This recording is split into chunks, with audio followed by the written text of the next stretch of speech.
سب آپ سے آغاز کرتے ہیں. یہ بظاہر تو ہمیں لگ رہا ہے کہ جی اپوزیشن بیک فٹ پہ ہے, خان صاحب اس وقت مضبوط ہو رہے ہیں. یہ جو ہمیں ظاہر میں نظر آ رہا ہے, کیا پیچھے بھی یہی ہے؟ کیا تحریک انصاف کو اس ہفتے میں بڑی سیاسی کامیابیاں حاصل ہوئی ہیں, اپوزیشن کو ناکامیاں دیکھنی پڑی ہیں؟ بسم اللہ الرحمن الرحیم.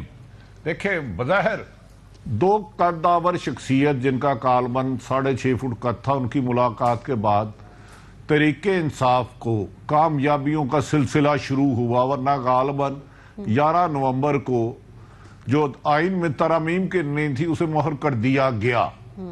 وہ 1 گھنٹہ اور 35 سے 45 منٹ کی ملاقات میں یہ بھی کہا گیا کہ آپ تو افسروں کو نکال کے وزراء کی موجودگی میں کہتے ہیں, وہ کیا ہوتا ہے, میں زیادہ ملک کا چیف ایگزیکٹو ہوں. خیر, دیکھیں, اپوزیشن سے پہلے دن سے ہی عمران خان کو خطرہ نہ تھا, نہ ہے, نہ ہوگا. اس کی وجہ یہ ہے, اپوزیشن میں سب سے زیادہ سوتنوں والی لڑائی پاکستان کی سیاست میں دیکھیں تو جب مظہر عباس صاحب بڑے تھے, اتنے ہی تو ہم چھوٹے تھے, بچے تھے 5-6 میں, پیپلز پارٹی اور نون لیگ کی لڑائی لئی. ضیاء الحق نے بھٹو کے ہاتھ میں کے لیے نواز شریف پہ ہاتھ رکھا, اور یہ کبھی بھی دل سے ایک نہیں ہو سکے. ان نیچرل اتحاد تھا, ان نیچرل اتحاد. بیچ میں مولانا صاحب آئے, وہ بھی اقتدار سے محرومی تھی. پی ڈی ایم بنائی جس کے پاس ایک صوبے کی حکومت تھی, پیپلز پارٹی, جس کے بغیر یہ کچھ نہیں کر سکتے تھے, جن کی بہرحال سٹریٹ پاور ہے, خصوصاً سندھ میں تو یقیناً ایک وہ طاقت ہے. انہوں نے اس کو بھی نکال دیا اور سولو فلائٹ کرنا شروع کر دی. اور پی ڈی ایم میں آپس میں اختلافات, پیپلز پارٹی نکلی, اے این پی نکلی, پھر بعد میں نون لیگ کے اختلافات اس قدر ہو گئے کہ آج کونسل, جنرل کونسل کی تھی تو شہباز شریف نے نواز شریف صاحب نے شہباز شریف برہمی کا اظہار کیا کہ پی ڈی ایم کچھ نہیں کرتی تو آپ نے واک آؤٹ کیوں کیا, آپ کو ادھر رہنا چاہیے تھا. آپ کی ناکامیوں کی وجہ سے ہم آج سیاست میں بہت پیچھے رہ گئے ہیں. میں آج نواز شریف صاحب نے جو اپنی جماعت کے لوگوں کو کہا, تو میں سمجھتا ہوں کہ پی ڈی ایم حکومت اتنی مضبوط نہیں ہے. میں 3 ستمبر 99 میں اس وقت کے چیف ایگزیکٹو کو ملا تو انہوں نے کہا, یار آپ کیا لوگ صحافی لوگ باتیں کرتے رہتے ہیں. اس وقت غالباً یہ میڈیا اتنا الیکٹرانک میڈیا نہیں تھا, تو اگلے 5-6 الیکشن بھی میرے ہیں. تو میں نے اس صاحب طاقت کو کہا, یار اتنے 25-30 سالوں کی پلاننگ بنا رہے ہیں, تو 1 مہینہ 9 دن بعد 12 اکتوبر آئی اور اس کی حکومت چلے گئی. تو عمران خان کی حکومت میں نہیں کہتا کہ 2 پورے کرے گی, لیکن کوئی ایک بڑی ان کی غلطی کسی بھی وقت ان کے خلاف, ان کی حکومت گرانا تاریخ میں سب سے آسان ہے. یہ بات صحیح کہہ رہے ہیں. اگر نمبرز کی بات کریں تو بڑی ہی ویک جو ہے بیساکھیوں پہ کھڑی مظہر صاحب, لیکن وہ جو ایک غلطی کی بات کر رہے ہیں بھٹی صاحب, کیا وہ جو غلطی کر تو نہیں دی؟ کیا وہ جو پیج پھٹا تھا, کیا وہ ایک ٹیپ لگا کے دوبارہ جڑ گیا ہے اس وقت اگر ہم یہ بات کریں, یا وہ غلطی ہوئی ہے, اس کے اثرات نظر آ سکتے ہیں؟ یہ کیا ہے مجموعی صورتحال اس وقت؟ شکریہ ماریہ. دیکھیے, اگر ہم اپوزیشن کا جائزہ لیں پہلے, تو 2018 کے الیکشن سے پہلے بلوچستان کی صورتحال میں جو تبدیلی آئی, وہاں سے یہ سفر اپوزیشن کی ناکامیوں کا شروع ہوتا ہے. اور اس کے بعد 2018 کے الیکشن ہوتے ہیں, وہ الیکشنز بڑی آرام سے مینیج کر لیے جاتے ہیں. کراچی میں ایم کیو ایم کو کٹ ٹو سائز کر دیا جاتا ہے, پی ٹی آئی کو نشستیں بڑھ جاتی ہیں پی ٹی آئی کی, اور یہ وہ باتیں ہیں جو ایم کیو ایم کہتی ہے کہ ہماری نشستیں کس کو دے دی گئیں. آج ان کے اتحادی ضرور ہیں, لیکن یہ باتیں ہیں جو ایم کیو ایم پاکستان اسے ڈینائی نہیں کر سکتی کہ انہوں نے یہ باتیں کی ہیں. بالکل اسی طریقے سے پنجاب میں آپ دیکھیں, پنجاب میں تمام تر کوششوں کے باوجود ٹی ایل پی فیکٹر بھی وہاں تھا جس نے ووٹ کاٹے, لیکن اس کے باوجود بھی مسلم لیگ نون ایک مضبوط سیاسی جماعت بن کے ابھری. لیکن پھر کیا ہوا؟ اب پچھلے 3-3.5 سال میں اپوزیشن کے پاس اپر ہاؤس موجود رہا, سینٹ میں ان کی میجورٹی رہی, کوئی ایک موو بھی اپوزیشن کا گورنمنٹ کو مشکل میں نہیں ڈال سکا. کوئی ایک موو بھی, یعنی جہاں وہ بہت کچھ کر سکتے تھے, یعنی چیئرمین سینٹ کے خلاف عدم اعتماد کی تحریک, کیونکہ چیئرمین سینٹ کو لانے میں اپوزیشن کی ایک پارٹی کا ہاتھ تھا, پیپلز پارٹی کا, لہذا جب عدم اعتماد کی تحریک آئی تو وہ بچ گئے. لیکن مظہر صاحب اس کا مطلب یہ ہے کہ اپوزیشن کی ری ایکٹیو پالیٹکس ہے، پری ایمپٹیو پالیٹکس نہیں ہے، اور وہ خاص طور پہ وہ بھی دیکھ رہے ہیں، ہوا کا رخ کے بارے میں پہلے سوچتے ہیں. اس طرح کی سیاست ہے نا اس وقت اپوزیشن کی.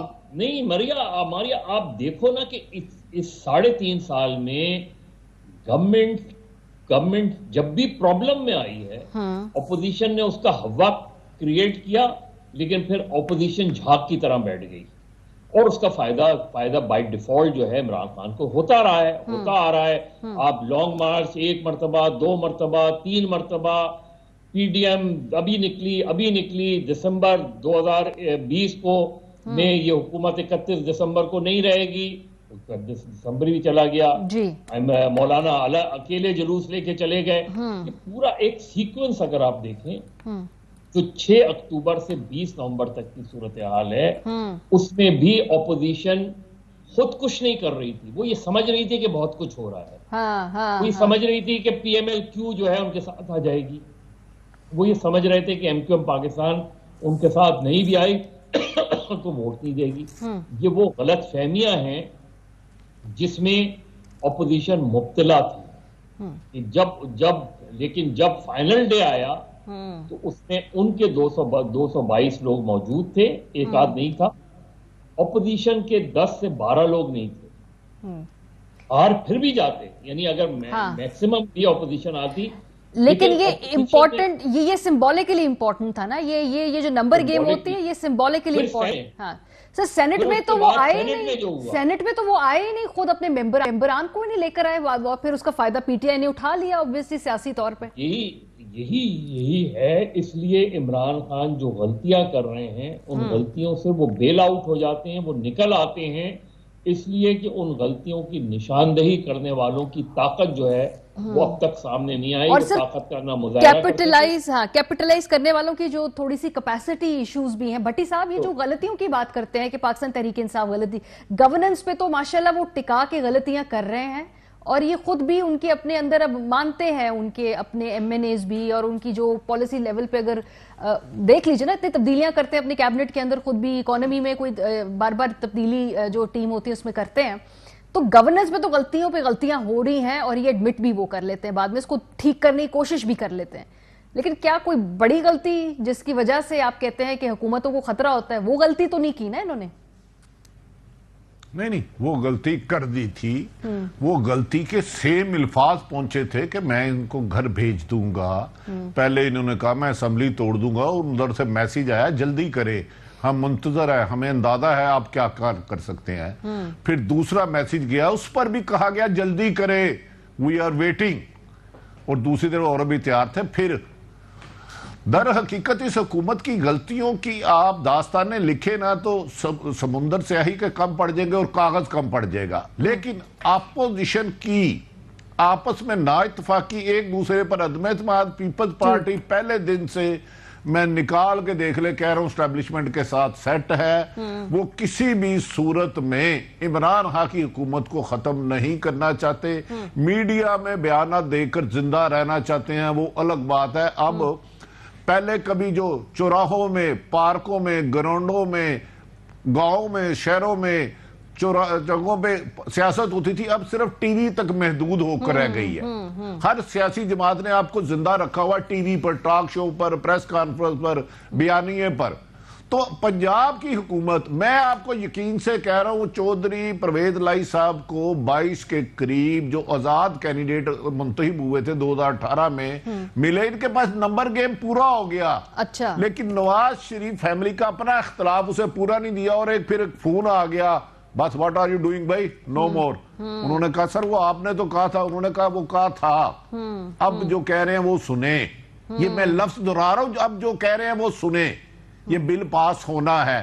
تو اور دوسری بات، نون لیگ بیوقوف ہے کہ دیکھیں عثمان بزدار کی حکومت کا ان کو فائدہ ہی فائدہ ہے. جی وہ ٹینیور مکمل کریں. جی بالکل. جتنا ڈیمیج یہ 3.25 سال میں پنجاب ہوئی ہے، اور مسلم جو ابھی کہہ رہے تھے کہ مسلم لیگ مضبوط رہی، نہیں، مسلم مضبوط نہیں رہی، پی ٹی آئی کمزور رہی، اس کی وجہ سے ڈیلیور نہیں کر سکی، اور کیونکہ نواز شریف کو نقصان نہیں ہو چکا. آج بھی میں سمجھتا ہوں عثمان بزدار صاحب سے زیادہ بااختیار پنجاب کی بیوروکریسی کی حد تک شہباز شریف اور حمزہ ہیں. یہ میری انفارمیشن ہے، اس میں اختلاف رائے ہر ایک کا حق ہے. وہ تو چاہتے ہیں یہ رہے، کیونکہ 5 سال بعد کیسے جائیں گے لوگوں کے پاس، کیا لے کے جائیں گے.